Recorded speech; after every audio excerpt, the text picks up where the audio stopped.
Well, just doing a sound box test today. I just rebuilt another all brass Victrola No4 reproducer. That's number 4, not number 4A. 4A was pot metal. 4, on the other hand, was all brass. They only made them for a couple of months. Very early on in the production, in the number 4's time frame, I believe it was late 1925, early 26, somewhere around there. They turn up every now and then, mostly by luck rather than design. This one came to me with another machine, and it's destined to eventually to go on one of my Victor Victrola 80s. I have 2 Victor Victrola 80 floor machines, and one already has a number 4 on it, and this is going to go on the other one. I'm just doing a sound box test before I do the final seal up with wax on the needle bar and stuff like that. And I'm doing a motor test on this HMV-101. This is actually a French market machine. This is one that HMV marketed in France. The label, the HMV label, is in French. And it has a Cunard steamship sticker on the cover, which I'll show afterwards. And I've decided I'll play a electrically recorded record on here, which is All American Girl by, who was that? Let's see. Dick Robertson on the Decca label. A little newer than the machine, obviously, but the number 4 was designed to be a stopgap measure between the old acoustic Victrola number 2s and exhibition reproducers and the orthophonics that were coming in a few years. It was designed to be able to play an electrically recorded record nicely, you know, without a lot of tinny sound and all of that. It does a good job at that. It's not orthophonic, but it's close. And this is actually a machine that did use the number 4 reproducer, the HMV number 4. Unfortunately, this one had a pot metal reproducer on it, and it crumbled to a million little pieces. But I have a small stash of original all-brass HMV reproducers I'll be putting on there once I'm done with the machine. As you can see, there's still some cleanup left to do. Some rust removal, a little bit of tightening on the Rexine cover. Nothing major. I just wanted to test the motor before I do anything else. I don't want to have to clean the machine up and then have to take it apart again and get grease all over everything because I missed something, so we'll test it now. And the 101 doesn't get the same press the 102 gets. Everybody talks about what a great machine the 102 is, and it is a great machine. It is probably the best portable ever made. But the 101 is no slouch either. This machine has a folded horn. It has scientifically designed tone arms and all of that stuff HMV was known for. An excellent motor, an excellent compact design. It's not a heavy butt anchor by any means, and it will give you a room-filling sound. And it had a number 4 reproducer. And they made this, I believe they started producing in late 26, and they stopped in 1931. So there's a lot of these around. You know, they made literally hundreds of thousands of them.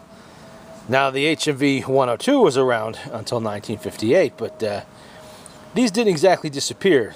They actually even offered an orthophonic upgrade for this machine, which was simply the 5A or 5B reproducer with the number 4's isolator stuck into the back. And that is a trick not everybody realizes you can do.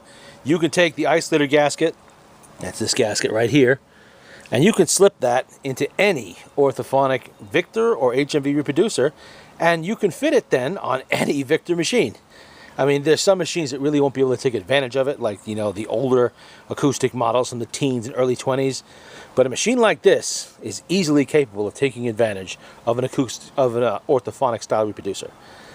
They don't turn up very often, but they do pop up every now and then. You'll tell them right away because they have that smaller isolator gasket in the back, meant to fit the smaller tone arms on the 100 or the 101. And other HMV machines as well, small tabletops, floor models, and so on. But all you have to do is just buy a number 4 or number 2's isolator, stick it right on the back of that sound box, orthophonic sound box, and you're good to go. So, let's play a record and we'll see how the sound box sounds and how the motor goes. If it slows down and stops in the middle, I will know we need to address a spring issue, but I don't think so with this one. She spins up pretty good. A good sign of a good spring is when it just spins up by itself. You don't have to do this to get it going like that. It springs up by itself. It's freshly lubed.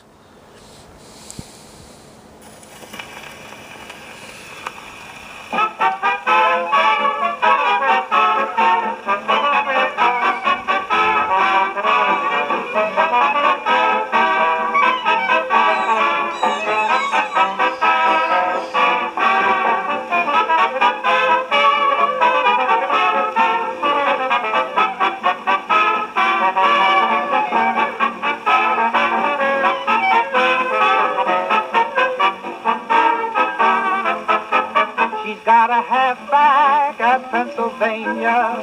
She's got a quarterback at Yale as well. She corresponds with an end at center and a center at Cornell. She wears the pin of a guard at Harvard. A Stanford tackle has her in a whirl. She's got a sweetheart at every college. She's just an all-American girl.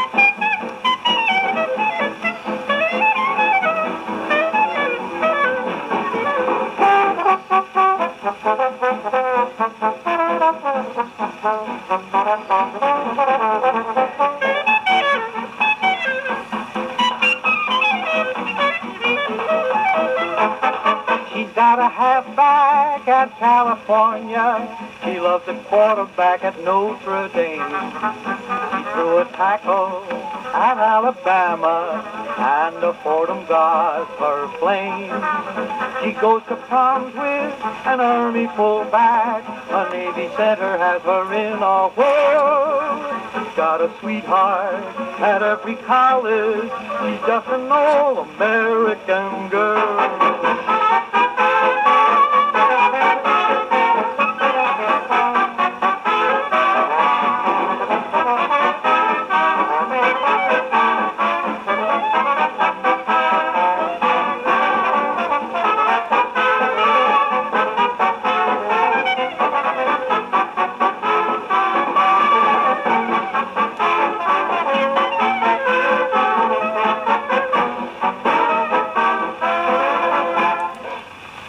Okay, that didn't sound too bad.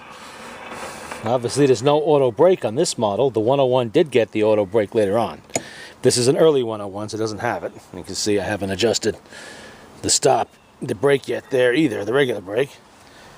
Now with a record like this, if you tried to play this with the Victrola No4 or the Exhibition, it's going to sound somewhat loud and brassy, because they're just not designed to play electrically recorded records, especially late ones like this.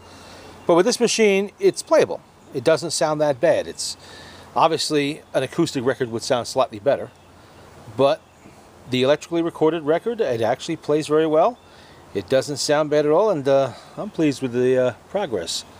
So now I'll go up and I'll put the wax seal on the needle bar where it meets the diaphragm. You have to do that to make sure there's no air leaks there.